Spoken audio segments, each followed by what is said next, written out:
Green.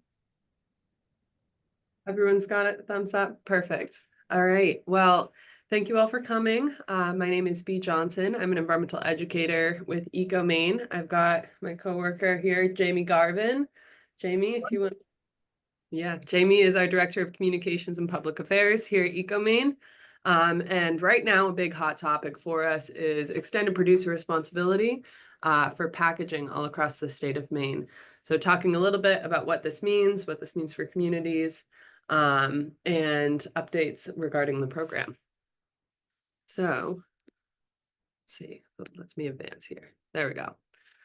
So a little bit about ecoMaine for those who are not familiar. We are a waste management business out of Portland.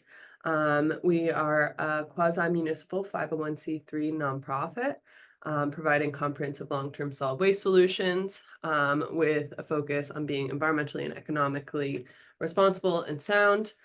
We operate a single sort recycling facility. That's what you see pictured on the left here. Waste to energy facility where municipal solid waste will go to get burned and then create energy, as well as reduce the amount of space that the trash is going to take up in a landfill, which you can see our ash fill down here on the bottom right. That's what the finished product is after our waste is burned.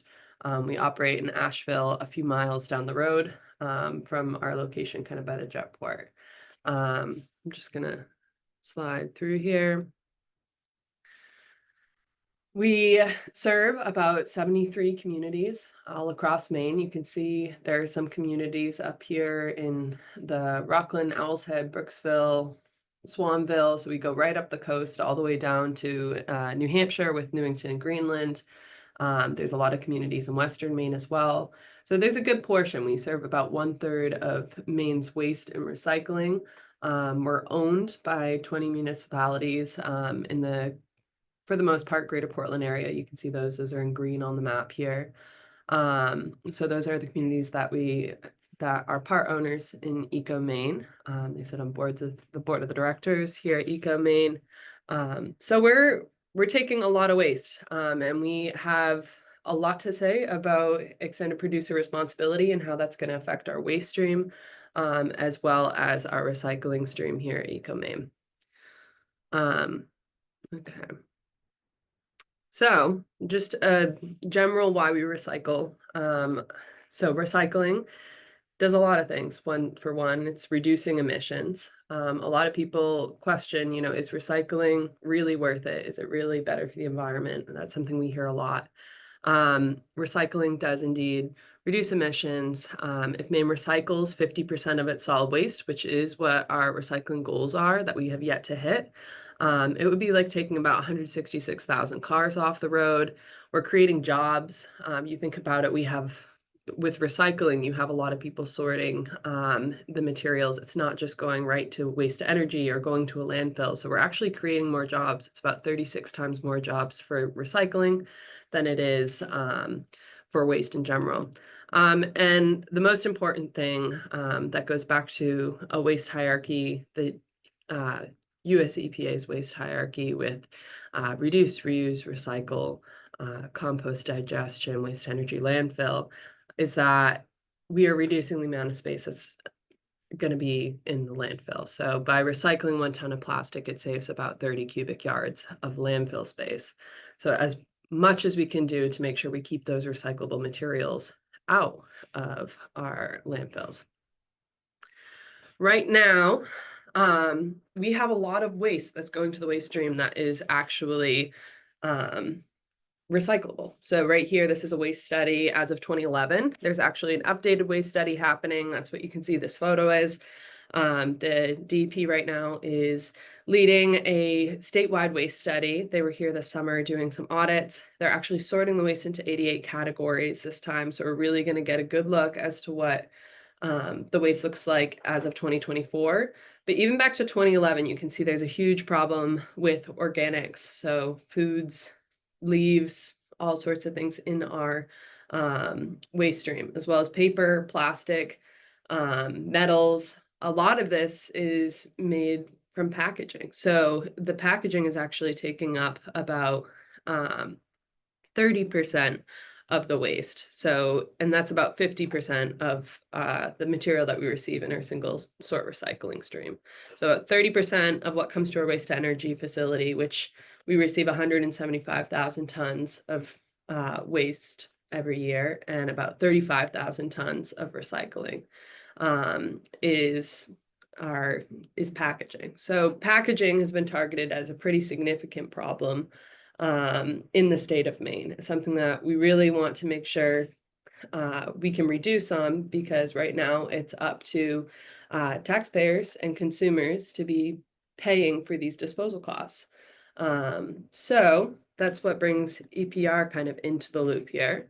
So what is extended producer responsibility? Extended producer responsibility goes beyond just packaging. EPR has been happening in Maine for many, many years. It's basically when we're taking this burden off of consumers, taxpayers are no longer going to be solely responsible specifically for packaging costs when we're talking about EPR for packaging. Municipalities will just have to retain that operational control, and producers are then going to be covering the cost of waste management through fees. So producers will the idea of EPR is that we're shifting that fiscal responsibility towards the producers rather than the consumers, because right now we're seeing high costs, meaning that some people are actually, many towns are discontinuing recycling programs or having conversations about this because it's not something that's sustainable anymore for them to keep up with. So hopefully the idea of EPR is that we are pushing that back onto the producers that are creating this packaging to begin with. But EPR is widely used for very different things other than packaging as well. I mean, we've got the bottle bill. This has been EPR that's been happening in Maine for a long time, requiring deposits on these beverage containers, and those will be refundable when they're brought back to a redemption center. I'm sure we're all familiar with that. Paint Care is another EPR program these are all materials that are a little tricky to find an end of life for. So this offers, the Paint Care program has safe drop-off sites for leftover and old paint, but this is adding a small fee to new paint purchases, so it can look like that. We also see with e-waste drop-off sites where we have producers that are paying for the tricky handling of these materials, because they also have a lot of recoverable parts and materials that have to be recycled. So making sure that there's drop-off sites for that. So EPR is not this new concept in Maine. This has been happening for years. What is new is EPR for packaging. So that's a conversation that's been happening since about 2019, even before then. But really, it got passed in Maine in 2021. So EPR for packaging, the primary things that it's going to cause is this relief for municipalities. So municipalities that have been burdened by these costs for so long are finally going to have some relief. So reduces in financial strain on the towns and taxpayers. Hopefully this disincentivizes any kind of like negative sentiments from the community members that might not like recycling because it costs them more or whatever it might be. And yeah, so we're going to see this relief for municipalities. This will free up budget money for other things as well, so they can bolster other programs. There's going to be responsibility for waste management. So EPR is promoting sustainable disposal practices that are better aligned with the waste hierarchy. So people will be incentivized to recycle because we're talking about the material that ends up in the recycling stream.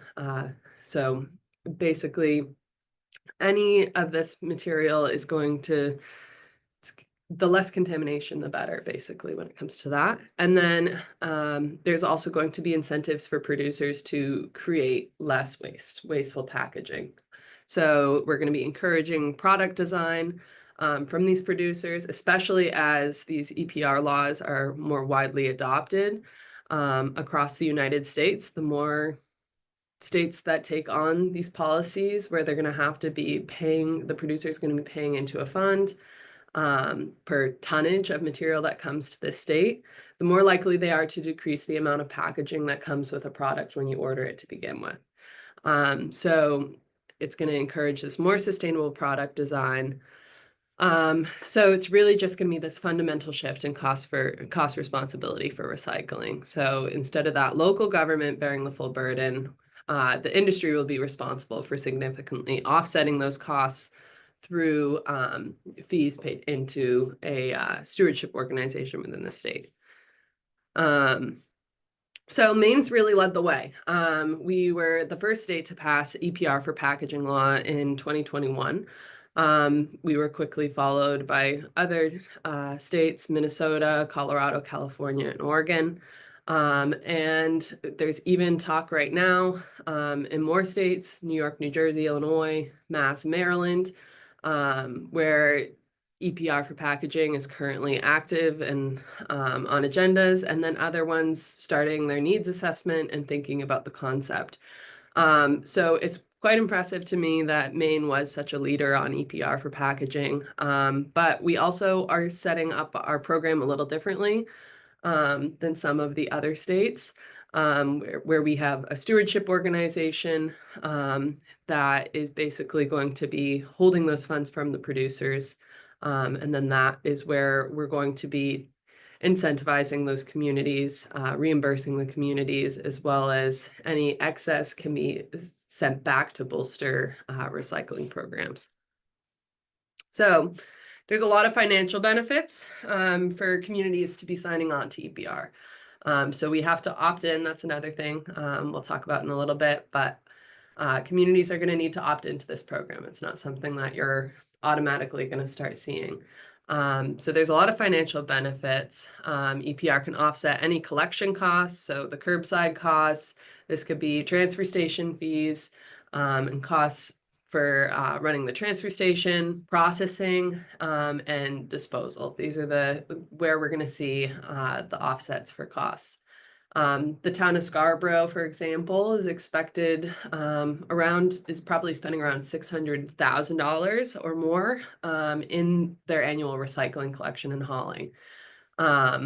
They have a traditional curbside program where they're getting picked up they have their bins picked up off the side of the road. Whereas Cape Elizabeth is transfer station style.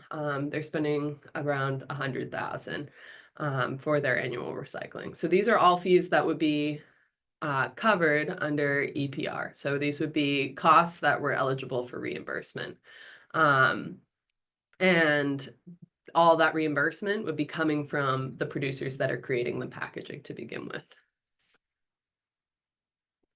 So this is a great way to empower local governments. The benefits are really going beyond just waste management, making sure that we're seeing a cleaner recycling stream, making sure more people are recycling these materials and packaging is becoming more recyclable to begin with. But it also gives municipalities funding. So they're going to be able to use the funds from our stewardship organization, or SO. They could be granted funding to bolster any kind of recycling programs going on. Maybe that's infrastructure development within transfer stations, or their trucks might get better. There's all sorts of improvements that could be made for waste collection as well, and improving education and outreach. And as we improve education outreach and our streams will then become cleaner. So we'll see less contamination within the recycling. And the cleaner products will then have more value. So it's going to be a better and better product that you're producing. So yeah, so the next steps with EPR Maine. So we discussed how in July of 2021, the bill was passed. So LD 1541 was passed by the legislature in Maine to become the first state to pass EPR for packaging. For the last 2 years, it's been in the rulemaking process with the Maine, but the Maine Board of Environmental Protection finalized EPR rules just last week. I believe it was last Thursday, December 5th. So finally, we've got those rules finalized as to how things are going to work out.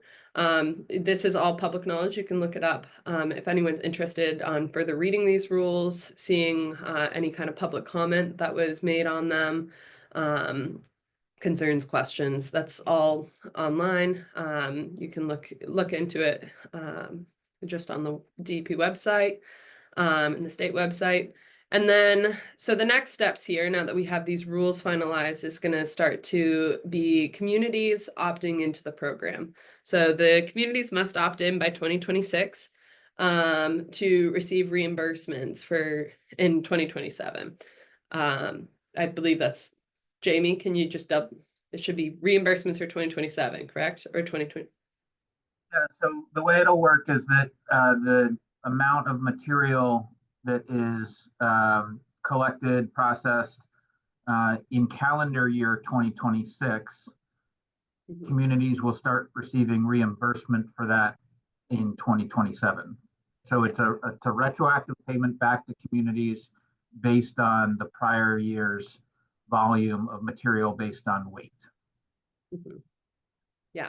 So, and that, yeah, leads me to, it's all going to be based off of tonnage data and costs associated with the waste management site by site. So they're going to be doing site visits to the communities that opt in to get the data that they need.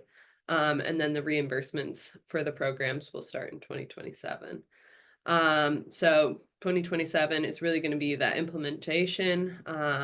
So municipalities that opted into the program will start to receive those benefits. And that's when producers are going to start paying into the stewardship organization. So we're going to start to have those funds collected that can be distributed back towards these communities. So yeah, and that's all I have on things. So Jamie and I are open for any questions, comments, and all right. Really nicely done with that. And before we get to questions, I think, just to sort of sum up and, reiterate some of the really key high level points here is if you think about the history of recycling, the last big sort of catalyst event that we had to really change the dynamic of improving recycling rates and improving the amount of material recovered and processed was back in the early to mid 2000s when we went to single sort. Prior to that, we were source separating and put all your clear bottles here, your colored bottles here, your newspapers, all that kind of stuff. And we went to single sort, and that dramatically improved the user experience when it came to recycling. Our technology had advanced to the point where we could more easily separate all the materials like we do today at ecoMaine. This implementation of EPR for packaging is the biggest thing to happen in recycling since then. So the same kind of slingshot, shot in the arm, whatever metaphor you want to use, that propelled the recycling industry forward back, 25 years ago, is what we're anticipating EPR to eventually deliver once it's fully, at full maturity of its program. So this is a really exciting thing. The thing that's been, I think, a challenge for us here in Maine, as B pointed out and this timeline indicates, it was all the way back in 2021 that this law was originally passed. It's been a very deliberate process to work through the details of really putting the meat on the bones of what the program is going to look like. There are various things like exemptions for different kinds of materials, exemptions for different types of producers based on, if they're not producing, more than a certain volume of material or they don't have a certain amount of revenue. So in the last week or two, there was a lot of, I think, 11th hour pushback from the retail industry in particular that some of you may have seen in the headlines around, this being an overly burdensome, requirement and regulation on businesses. And I think a lot of work has gone into on the part of the DEP and those crafting the rules, trying to make sure that isn't the case, that this is something that is really impacting sort of the biggest producers, among the producers of materials. And a lot of people might ask questions, and when we open the floor up for Q&A in just a second, well, how does this work? If it's like the bottle bill, am I paying for it? We held an event here at ecoMaine earlier in the week with some municipal leaders and things like that. And so this isn't something that the consumer, unlike the bottle bill, you're not going to be paying a nickel for your packaging when you purchase it, or you're not going to be, having to get a deposit returned to you when you return that packaging. It's going to be pushed upstream into the sort of, broader cost of doing business for the companies and brands that are producing the material. And on a total basis of what a product costs, packaging winds up in most cases working out to less than a penny for for the people making the product. So on the scale of huge, large producers of product and packaging, that can be spread out quite a bit, and not something that is likely to represent a significant or material increase in the cost of the product to the end consumer. So that's just a little bit about sort of the weight and impact that we anticipate this having. And the last thing I would say is, at ecoMaine, we're in the process of getting ready to develop a new recycling center, expanding our current capacity, expanding our current capabilities. EPR is really, a fundamental driver of that decision. It's really an example of us and the communities that, are our member communities, doubling down on their belief and their faith in recycling as, a strong and important part of the waste hierarchy, a strong and important part of, sustainable waste management, and really, a key aspect of, and really the most successful example that we have to date of waste diversion, keeping material out of landfills, out of waste energy facilities like the one we operate. So, when you see headlines about, like B referenced earlier, does recycling really work? Is it viable? All of those kinds of things. These are, stake in the ground examples that we're standing behind that says, yes, it does. And this is why it's important. And we think is a really critical thing. So with that, I guess, Katie, back over to you if you want to facilitate any of the group discussion. And yeah, thank you, B, and thank you, Jamie. I think you, did a fantastic job covering it and making it.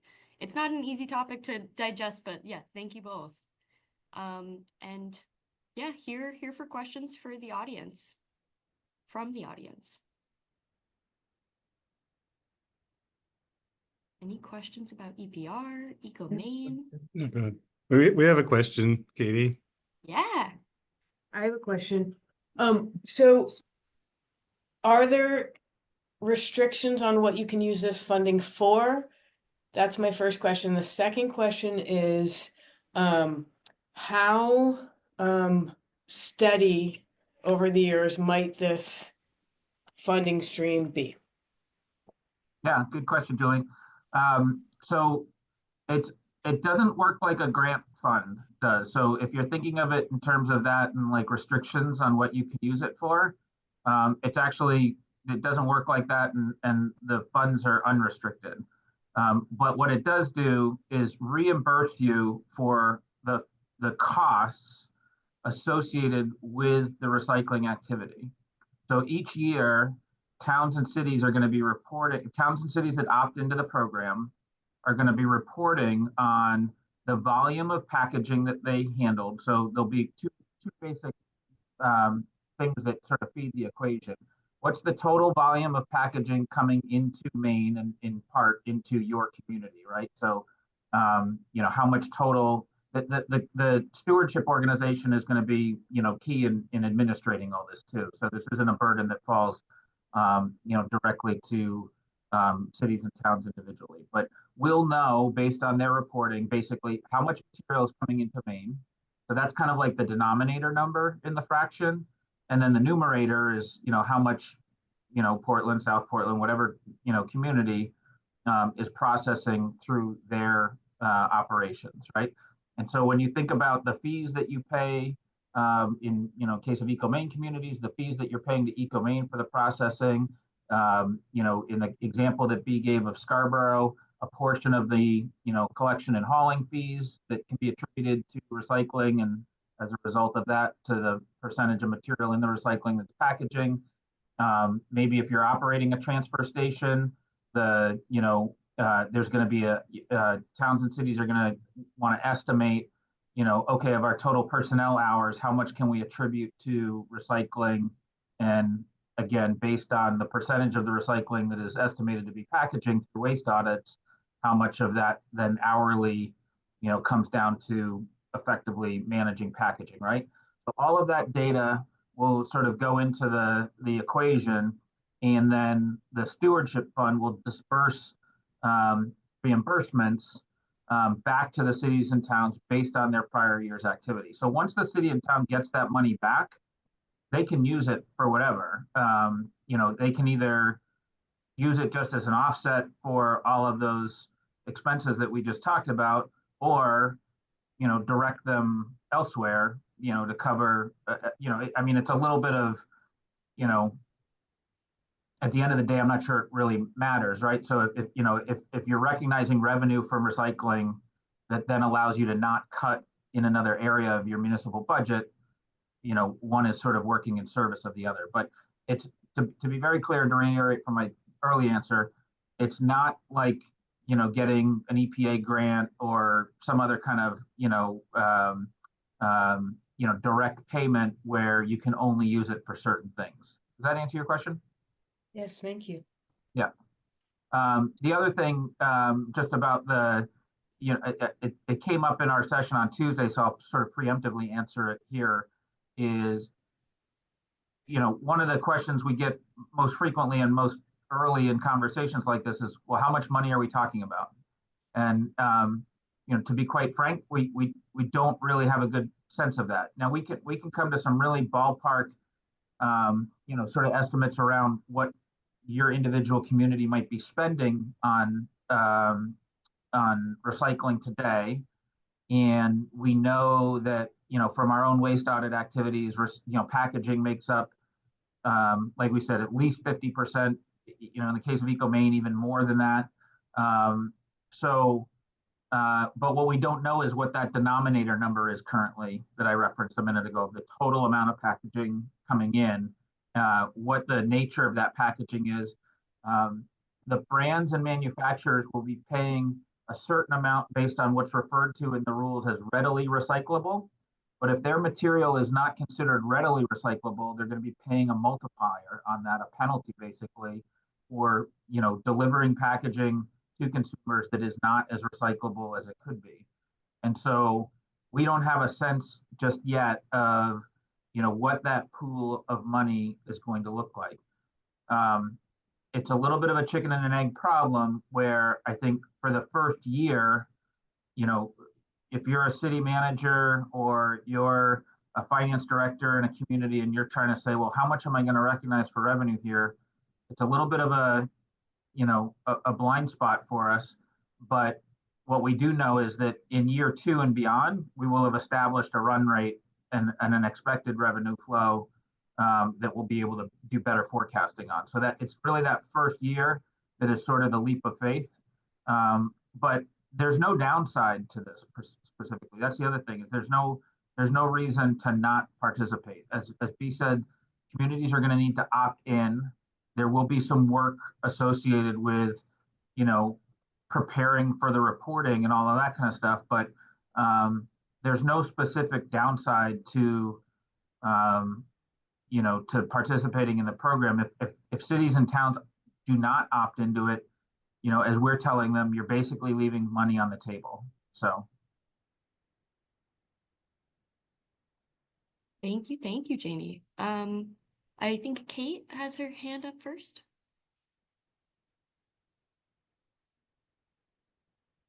Thank you. I was just reading the introductory materials too. How is the state going to know how much packaging producers are bringing into the state? the incentive part to Yeah. reduce. So that'll all be work. The producers all have to register with the stewardship organization. So they're aware of this, by the way, as being something that's coming for them. Yeah. At all throughout the rulemaking process, they've had sort of representation as a stakeholder in the discussion. And when I say representation, there's an individual who is a lobbyist that represents the packaging industry, and has had a seat at the table to weigh in on and provide feedback. This is something that's going on, as be illustrated, in other states. So this isn't some unique thing to Maine that they're going to have to develop some specific and bespoke process for. But the way it'll work is that the producers will register with the stewardship organization based on their profile of being of a certain size and a certain revenue generating entity, and they will report to the stewardship organization. They know how much product is being delivered to Maine, so they'll be able to report that. The stewardship organization will be responsible for basically doing all the calculation that I just mentioned of taking all that in as the inputs, and then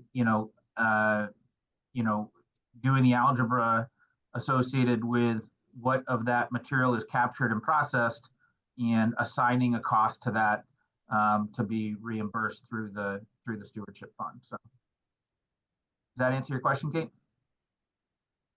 Oh, I think you're on mute. I thought that was a great question and great answer. Frederick, I see you're next. Nice to see you. Thank you, everybody. This is a fascinating conversation, and I think you probably answered most of my question already, Jamie. I'm curious about the implementation and the mechanics. Like, how are we, making sure that the right producers are in fact paying their fair share, and or whatever. I know that oftentimes enforcement of these things is more difficult even than the passing of the bills to begin with, which is insurmountable at times. So can you talk a little bit more about how the mechanics of understanding who's bringing in what will work, maybe a little bit more specifically? Maybe there's an example. I'm just thinking, and then on you mentioned something around the hard to recycle packaging. Do the, I guess, tens of thousands of vendors that are selling stuff in Maine in general, are they submitting samples? Like, how do we understand what the product is, what the makeup of those products are, what the plastic's made of, so on and so forth? So lots and lots of questions. We'd just love to hear you talk a little bit more about it. Yeah.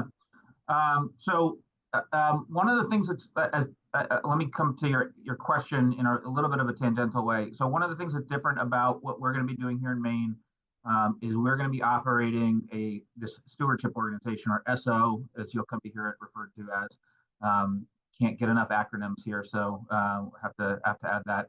Other states and Canadian provinces where this is a little further along, British Columbia is a good example of one that's been in place for 10 years. We actually just posted to our ecoMaine website on our EPR page, which you see the URL for here. At the very bottom of the page, there's some slide decks with resources, including the Department of Environmental Protection slide deck that they went through at our workshop that we held at our facility on Tuesday, but also a brief slide deck with case study from British Columbia. The reason I'm pointing this out is in all of these other states where they have what's referred to as a producer responsibility organization, or a PRO, the state or province has basically outsourced the recycling industry to these organizations. They're putting it basically in the hands of industry, which has its pros and cons. In Maine, there was a desire to, as a home rule state, not erode the sort of autonomy of both the state government structure, as well as individual municipalities and their ability to manage this in a way that was best for them.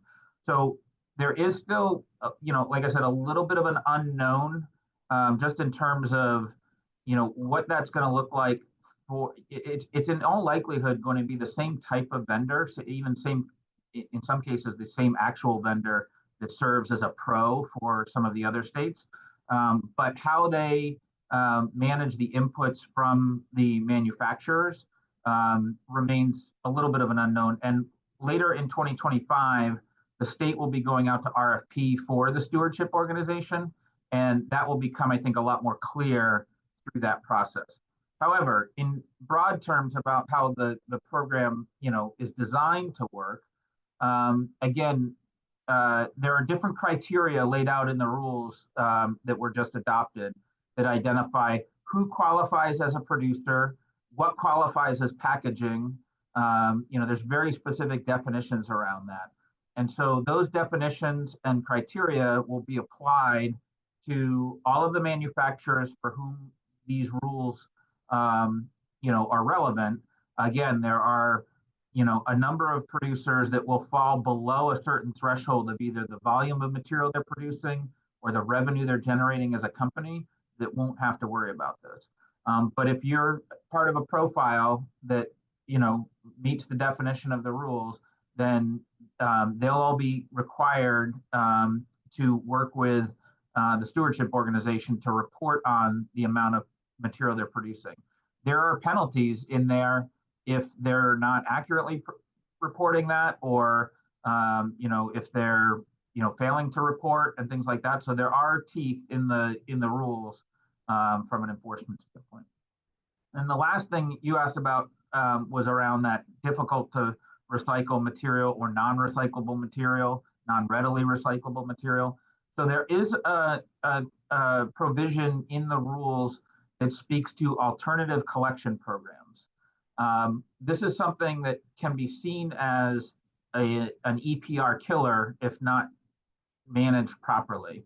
So what you don't want to have, think about film plastics today, like stretchy plastics or stretchy bags, things like that, or things that are mail-in programs, like send your material back, like a TerraCycle or something like that. Those are burdensome on the user and not likely to be utilized. So there's very clear language in the rules that suggests that if something is going to be an alternative collection program, an ACP, different from the normal municipal or transfer station sort of model of collection and processing and all that kind of stuff, it has to meet a pretty high threshold of criteria in terms of accessibility, usability, all of that kind of thing. So what it's designed to avoid is manufacturers coming up with these individual, very esoteric, alternative collection programs that they full well know that nobody's going to use, right? But the ultimate long-range hope and intention is that because there's that multiplier that they'll have to pay on non-recyclable or non-readily recyclable material, that over time, the material will become more readily recyclable. And also, frankly, from a processor standpoint, as our capabilities improve, something that's not readily recyclable today might be, 5 years from now, or with the new facility that we're talking about earlier, that, we might have the ability to recycle something that today wouldn't be considered readily recyclable. And then the other thing that sort of goes in line with that is, as more and more of these states, that map that B showed is going to become, pretty filled in, I think, relatively quickly. And there will be the sort of Malcolm Gladwell tipping point of, producers aren't going to, Procter & Gamble is not going to produce one type of bottle of Tide for Maine and another type of bottle of Tide for 48 other states, things like that. So anyway, that's sort of my long-winded answer on that one. Excellent. Thank you so much. I see Nicolette, I think, is next. Hi, yes. My question, which you just alluded to at the end, is there any possibility or concerns that producers in the future will proceed to deliver less to Maine? And what are the foreseeable like possibilities for that? I don't think so. And Nicolette, glad to see you on this call. Nice to see you and hear from you. So no, I don't think so. I mean, consumer demand is such that they're really the ones that are driving this to begin with, right? And so consumers can voice their choice with their wallet.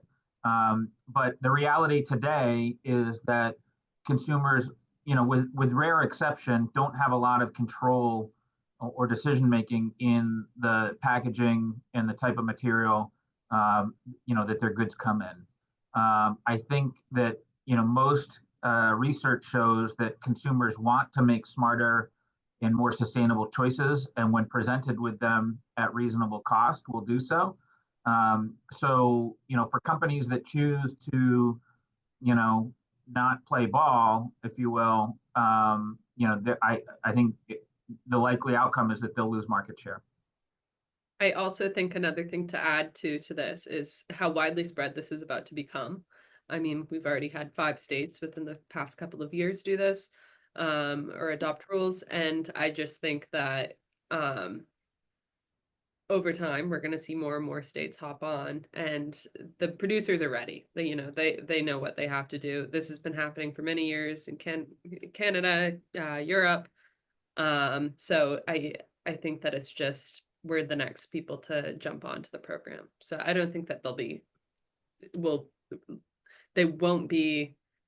they're ready to do it, basically, is what I'm trying One of to say. the neat things too, if you look at, that map that we shared, is, so often with, green initiatives and eco legislation and things like that, it is some of the more progressive states like Oregon and California and Vermont and things like that that are usually out in front. And while that is the case here, it's I think it's great and really speaks well of Maine that we were the first to pass it, number one. But number two, as you look to see where on the map this is starting to proliferate further, it's really a much wider cross section than just a real concentrated geography or a real concentrated sort of ideological, sort of positioning. You've got, places like Tennessee and Illinois, Minnesota, places that are industrial states, places that are rural or more southeast, things like that. So this is something that I think is going to, as the wind hits the sails, really push forward with strong momentum, and is really, indicative of what the future of recycling is going to look like. And Katie, I think I just lost the screen sharing rights, actually. I don't know. Oh, I'm so Right. sorry. Can I? No, it's all good. Okay. And I think Megan, your hand's up. Great, thanks. And thanks everybody for the good explanation. This is really helpful.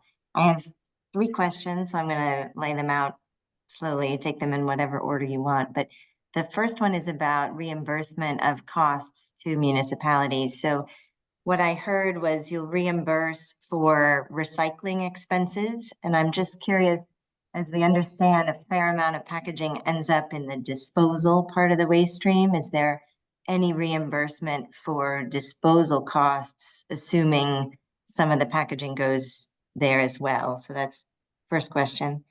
The second question is, you talked about how producers will report their packaging, and you mentioned product delivered to Maine. And I'm just curious if there's any more granularity on that, because product delivered to Maine may not actually be sold to consumers, or if it's a long sort of shelf life product, maybe it's not sold for 2 or 3 years. Are producers reporting based on what they bring into the state or on what gets sold in the state? So I say, and then my third question is on incentives for reduce and reuse at the top of the hierarchy. I see a lot of this is sort of incentivizing more recycling, incentivizing packaging to switch to readily recyclable, incentivizing municipalities to recover more in recycling.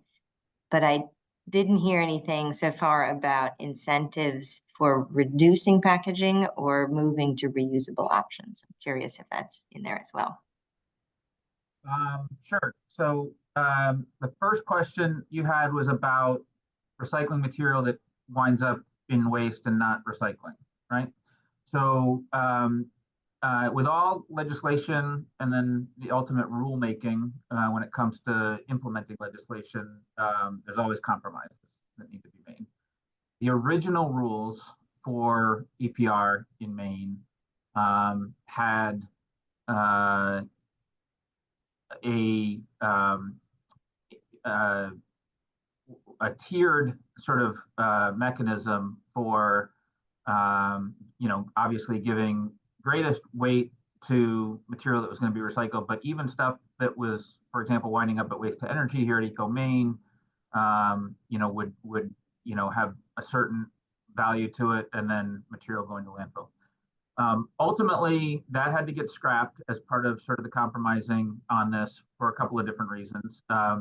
Most particularly the folks up, in the northern part of the state that don't have an ecoMaine to be able to utilize. These are statewide rules. It's not just for the ecoMaine service area or greater Portland and things like that. So, for portions of the state where they just don't have recycling processing capability, it would be, unfairly sort of penalizing them or disincentivizing them from continuing with recycling. So that had to be stripped out. The hope is that we'll be through these sources of funding, being able to create opportunity for recycling where those don't exist. So one of the things that this is intended to do is allow communities to maintain recycling at the levels that they're doing today, where in some cases it's gotten to be more expensive to do so, but also in the example of communities where it either doesn't exist or is under accessed, that we can expand. So that's sort of, I think, answers your question on for material that doesn't wind up at a recycling processor. Similarly, that sort of feeds into your question about material sent into Maine, and it can also be material that originates in Maine too. I shouldn't just leave the impression that it's but when you think about large manufacturers of packaging, there aren't all that many here within Maine that are relatively speaking. So that's why I say sent or delivered to Maine. But the reimbursements are based on the amount processed, the costs associated with your processing for that prior year. So the amount sent really just serves as an indicator of total universe, total volume of material, but the reimbursement will most specifically be based on how much is captured and how much is processed and what were the costs associated with doing all of that. So in some ways it's not as the amount delivered to Maine or the amount that originates in Maine is not as big of a driver in that equation as the amount that's captured and processed. Does that make sense? Not totally. So if I understand properly, the producers are doing the reporting, Yep. which determines the payments, or so what would processing mean for a producer? So the program at its core is designed to reimburse communities for their costs associated with packaging, right? So a community's cost is collecting it, sorting it, processing it, educating consumers about what to do about it, all of those kinds of things. Those are all the things that get baked into the cost. And so that's what, from the fund that's derived from charging producers for the material in the overall sense of things, that's what they'll be drawing from that fund for the reimbursements. So whether the product is sold or not, it's almost like an accounting thing of like, when does it hit the books? Well, it hits the books when that drawdown is made for the reimbursement. Does that make sense? So I think from the municipality's perspective, it makes sense that they're reimbursed for costs around recycling. I'm just wondering from the producers, because producers will pay a fee, and it's not clear to me what they're paying that fee based on. Based on the total weight and volume of material they're sending or producing that winds up here. So they So pay it's in like- proactively, the communities draw down retroactively. Does that make Right. sense? Yeah, I'm just curious how producers are gonna report that. Like, if something's coming on a truck into Maine from somewhere else, do they have to then capture like the moment packaging comes into the state of Maine? Well, I mean, any company knows how much product was sort of sent destined for Maine markets. And they will have that information. Yeah. So it's not based on products sold in the state, it's based on when they enter the geographic boundaries of the state. Effectively, yes. I mean, because it's going to wind up as waste in Maine once it's here. It doesn't matter. Okay. The purchase has really nothing specifically to do with it. There are a Okay. lot of products that never even make it to market, that especially when you're thinking of especially food and things like that, that don't leave the grocery store for one reason or another. So paying for it proactively makes, or beforehand. Or yeah. other things that are non-consumer facing, where, it might be, a company that is a reseller of product, and they're taking in packaging to put their product in, right? So yeah, it's definitely complicated, but that's part of the job of the stewardship organization, is to sort all that out. So, and there are experts, in this.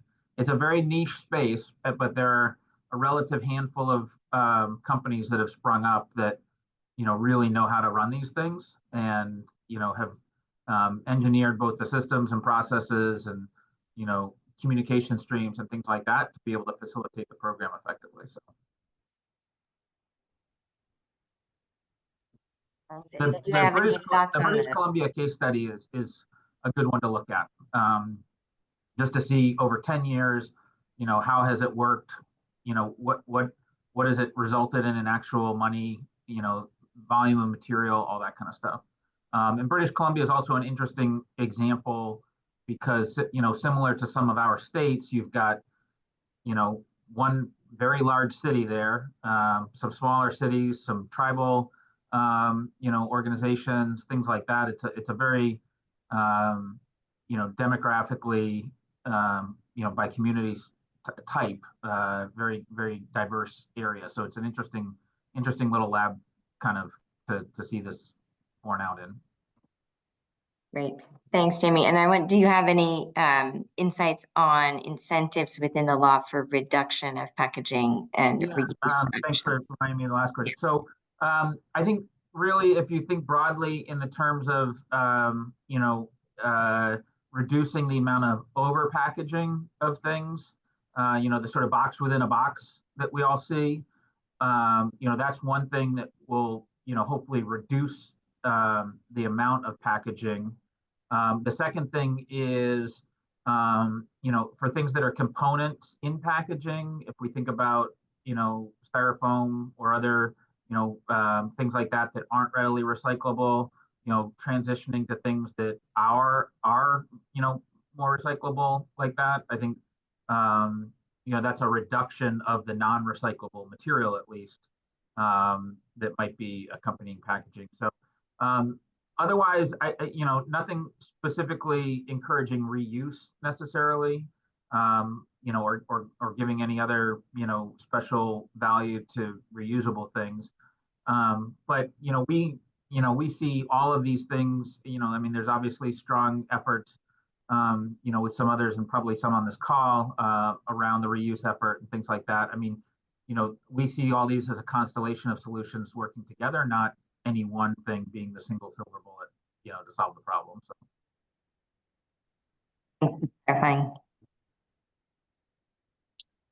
I know we're really tight on time, but a quick question: are companies like Amazon and other packaging users, not necessarily the producers, are they subject? Yep, absolutely.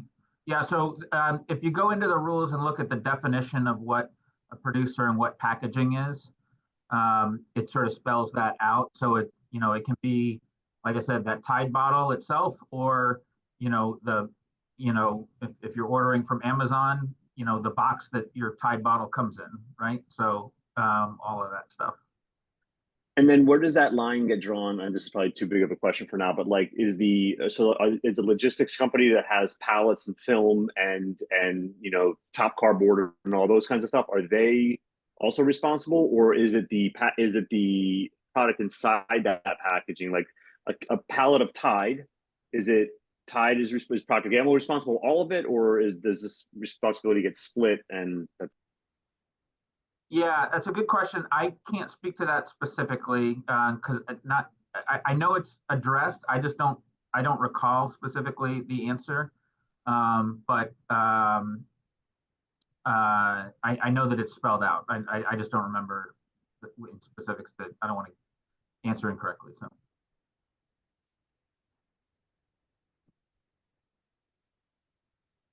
I think we might wrap things up since we're pretty close to time. Thank you, Jamie, and thank you, B. It is a complicated subject. And I know that, yeah, there's just been, years of rulemaking and having this discussion. And so it's just really exciting to finally be here at this precipice and see what happens. I'm sure might even have you back in a year or two to give us an update. We're going to be talking about this a lot. You're going to get sick of hearing it from us, for sure. We're already sick of talking about it, but we recognize that we're well more in the weeds on it than everybody else is. So we're out here to evangelize and spread the word about it. If you have questions beyond what we talked about today, please don't hesitate to reach out to any of us here at ecoMaine. We'd love to come talk to you more, talk to folks in your communities. And however we can help and support folks on our collective EPR journey, we're here to do that. We've got, like I said, the webpage on our site, ecomaine.org/EPR, has a good sort of collection of high-level information and then links to some other good resources. And then through our website, you can connect to any of us, and we'd be happy to have any kinds of follow-ups. And we will certainly be doing more of these kinds of things going forward. So this is by far not the last you'll hear about EPR from ecoMaine. So. Yeah. Thank you, Katie. Appreciate the invitation, Katie. Thank you guys. This has been a fun one. So thank you everybody. Thank I'll you. send out some follow-up information and contacts for our team. Thank you, B and Jamie, and thank you everybody. Happy Friday. Happy Friday, happy holidays, everybody. Yeah. Bye. Bye-bye.